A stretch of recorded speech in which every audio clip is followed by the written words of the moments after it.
Eðvölborg, nokkuð stórt tap í undanúrslitum bikars. Getur ekki verið sátt eftir svona leik?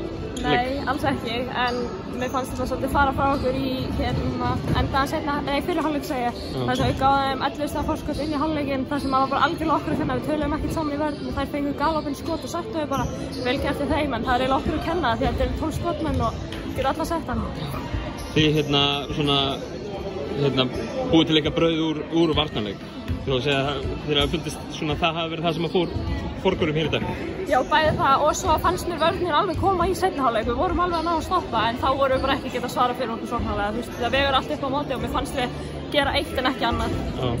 Njarðvík, þið farið í undanúrslitin í bikarnum en eru svona á svona frekar erfiðum stað í deildinni. Hvað eru búin að tapa núna? Þetta 50 leikurinn í röð, tökum deildina með. Hvað er að gerast hjá okkur?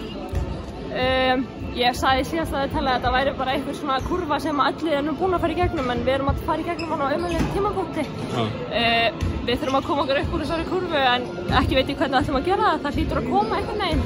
En svo fannst við líka bara eins og við gáðumst upp aðeins að snemma fyrir bikarleik og það kannski segir líka til með hina 4 leikina. Nýtt lið í deildinni eru mikið að spila og ég meina þau eru með aðdurinn menn og svo yngri uppvalda leikmenn. Er þetta kannski bara svona einhver einsla sem þið þurfa að fara í gegnum á þessum tíma? Já, algjörlega, þetta fyrir beint í reynslubankan og þú veist, vonandi lærum við bara aðeins sem fyrst og lærum sem mest af þessu en þú veist, ég veit ekki hvað við segja, skilur þetta bara þegar í reynslubankan eins og allt annað. Frábært, takk fyrir.